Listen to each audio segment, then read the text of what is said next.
Hello दोस्तों, आज हम बात करते हैं सुप्रीम कोर्ट द्वारा Janshruti people wise versus union of India में दिए गए महत्वपूर्ण जजमेंट के बारे में, जो कि आईपीसी के सेक्शन 498A और protection of womens from domestic violence act 2005 के बारे में एक महत्वपूर्ण जजमेंट दो जजों की बेंच द्वारा, जिसमें कि जस्टिस सूर्यकांत और जस्टिस एन कोटेश्वर सिंह शामिल थे, आया है।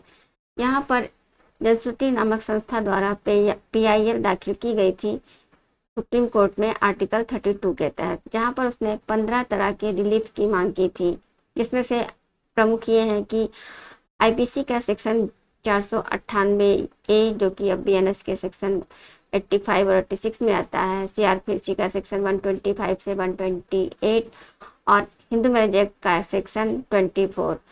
इन सभी सेक्शनों को जेंडर न्यूट्रल होना चाहिए, जब सिर्फ महिलाओं के प्रति इसका झुकाव नहीं होना चाहिए।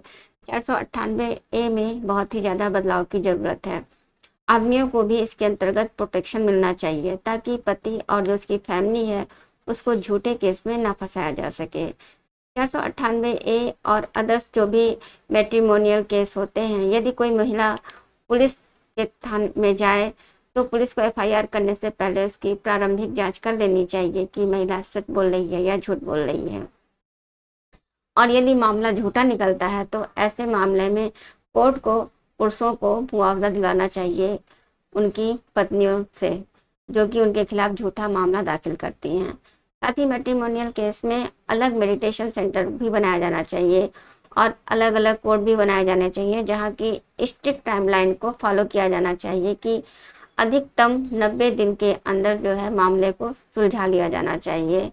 इसके साथ ही यदि शुरुआत दोनों शिक्षित हैं, महिला नौकरी भी करती है, तो भरण पोषण सिर्फ 2 साल तक ही दिया जाना चाहिए। उसके बाद महिला स्वयं अपना खर्चा उठाना चाहिए। साथ ही इस संस्था ने ये भी कहा कि 498A जो है वो आर्टिकल 14 का वायलेशन करता है, क्योंकि ये समानता का उल्लंघन है। इसमें 498A में सिर्फ महिलाओं को ये अधिकार है कि वे पति और उनके फैमिली के प्रति के विरुद्ध केस दाखिल करें कि उनके साथ हिंसा की गई है। महिलाओं पुरुषों को ऐसा कोई भी अधिकार नहीं दिया गया है। तो कोर्ट ने कहा कि आर्टिकल 14 का उल्लंघन 498 नहीं करता, बल्कि संविधान का आर्टिकल 15 जो है वो महिलाओं और बच्चों के लिए संसद को अलग से स्पेशल कानून बनाने का विशेष अधिकार देता है, जिसके तहत संसद जो है महिलाओं के लिए स्पेशल कानून बना सकती है। इसलिए ये आर्टिकल 14 का उल्लंघन नहीं करता है। साथ ही सुप्रीम कोर्ट में ये भी संस्था ने कहा कि अन्य देशों में तो 498 जैसे कानून है, तो वहाँ पुरुषों को भी कि ये राइट है कि यदि उनके साथ हिंसा होती है, वायलेशन होता है, तो वो भी महिलाओं के विरुद्ध कोर्ट में जा सकते हैं। तो सुप्रीम कोर्ट ने ये कहा कि हमें दूसरे देशों से कोई भी उदाहरण लेने की जरूरत नहीं है, वहाँ जैसा भी होता हो, लेकिन यहाँ पर अभी भी महिलाओं के साथ काफ़ी अत्याचार होते हैं। सिर्फ इस वजह से कि 498A का दुरुपयोग हो रहा है, इसको ख़त्म नहीं किया जा सकता है, बल्कि अभी बहुत से ऐसे मामले हैं जहाँ महिलाओं के साथ अत्याचार हो रहा है।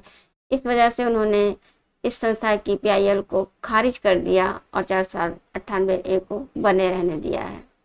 और उन्होंने ये भी कहा कि यदि आप इसमें बदलाव चाहते हैं तो कोर्ट इसका सही रास्ता नहीं है, बल्कि आपको इसमें बदलाव के लिए संसद जाना चाहिए, क्योंकि संसद को ही इसमें बदलाव करने का अधिकार है।